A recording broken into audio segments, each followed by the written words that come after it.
Good morning student. आज हम लोग ये सेकेंड सेमेस्टर की क्लास लेने जा रहे हैं जिसका टॉपिक है definition of art. Definition of art का मतलब क्या होता है, हम लोग सबसे पहले इसके बारे में पढ़ेंगे। तो आज हम लोग पढ़ेंगे डेफिनेशन ऑफ आर्ट। तो डेफिनेशन ऑफ आर्ट क्या होता है, कला का क्या अर्थ है, उसकी क्या परिभाषा होती है, उसके बारे में हम लोग आज पढ़ेंगे। तो सबसे पहले हम लोग पढ़ेंगे कि कला का क्या अर्थ है, कला क्या होती है।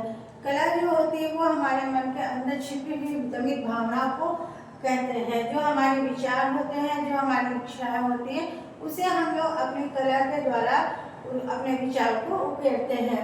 आज से ही नहीं बल्कि प्राचीन काल से ये परंपरा चली आ रही है। जो आदि मानव थे उन्होंने भी अपने विचारों को उकेरने के लिए जो गुफाएं होती थी उसका प्रयोग करते थे।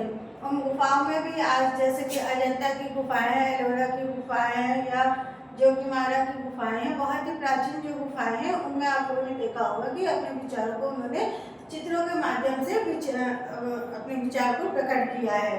उसी तरह से आज भी हम लोग के हमारे अंदर जो भी विचार होते हैं, जो भी हम सोचते हैं, उसे हम लोग कला के माध्यम से प्रकट करते हैं। तो कला क्या होता है उसका पहले हम लोग अर्थ समझेंगे। कला का जो अर्थ है वो कला संस्कृत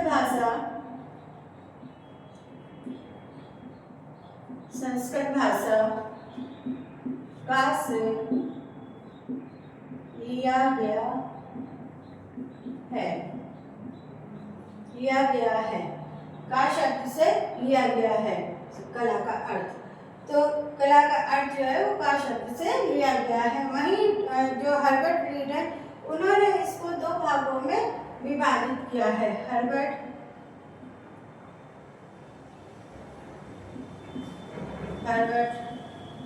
रीड ने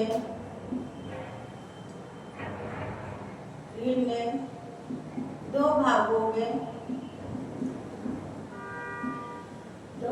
में विभाजित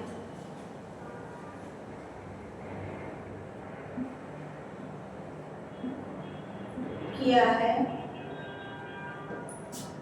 नंबर 1 भारतीय परंपरा, दूसरी है यूरोपियन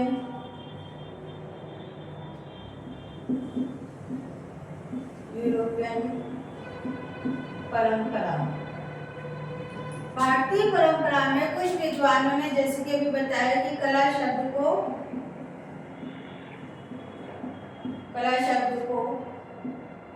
संस्कृत के का शब्द से लिया गया है। वहीं यूरोपियन में आर्ट या आर्ट्स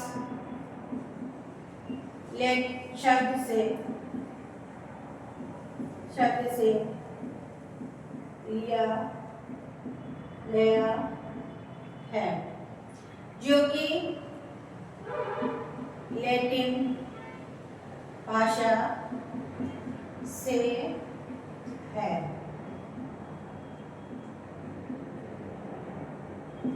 कि लैटिन भाषा से है। तो दोनों ही इसमें जो है कलाकारों ने अपनी भावनाओं को प्रकट किया हुआ है। इसमें आर्ट शब्द जो है अपनी भावनाओं को प्रकट किया है। लैटिन शब्द में इसको आत्मा भी कहा जाता है।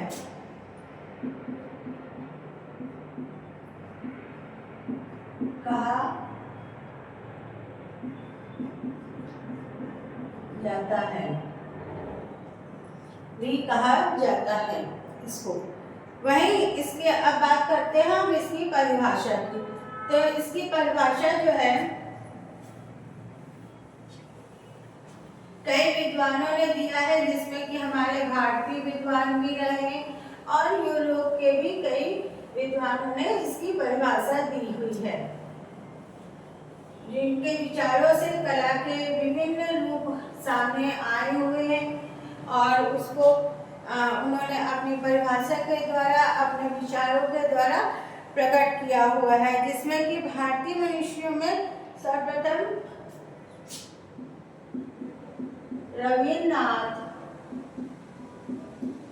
के अनुसार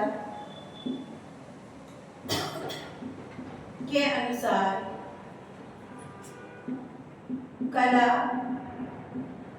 सत्य की अनुकृति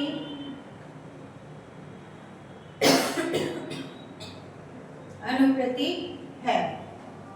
उनके अनुसार जो है ये प्लेटो की है।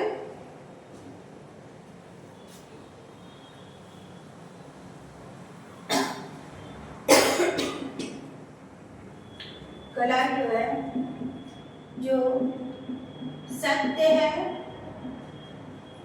वही सुंदर है। रविन्द्रनाथ टैगोर के अनुसार है जो सत्य है वही सुंदर है और वही कला है, वही कला है। इसी के अनुसार जो है प्लेटो ने भी कहा है, प्लेटो के अनुसार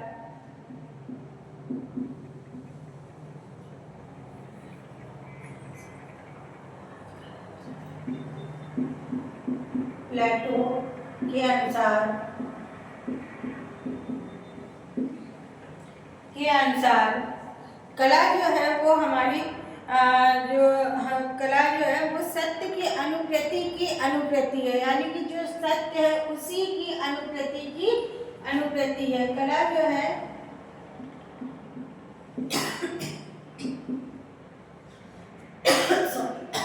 सत्य की अनुकृति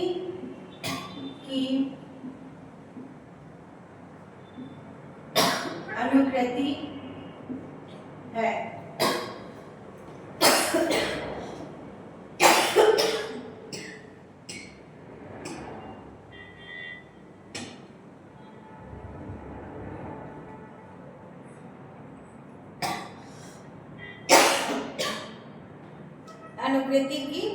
अनुकृति है। इसी के साथ जो है क्रोचो की जो दृष्टि रही है उनके अनुसार है कला जो है वो बाहरी इच्छाओं की, जो बाहरी हमारे प्रभाव है उसकी आंतरिक अभिव्यक्ति है।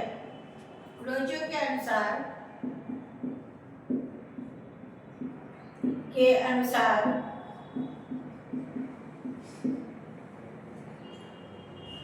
कला जो है वो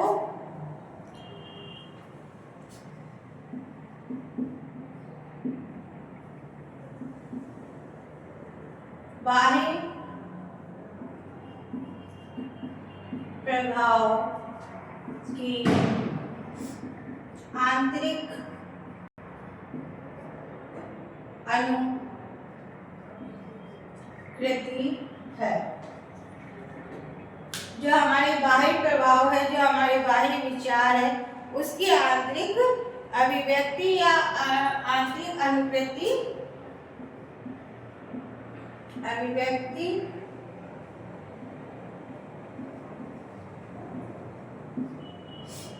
है। तो इस प्रकार कई और विद्वानों ने भी कला की परिभाषा दी है, अपने विचार प्रकट किए हैं, जिनके बारे में हम लोग नेक्स्ट वीडियो में पढ़ेंगे। Thank you.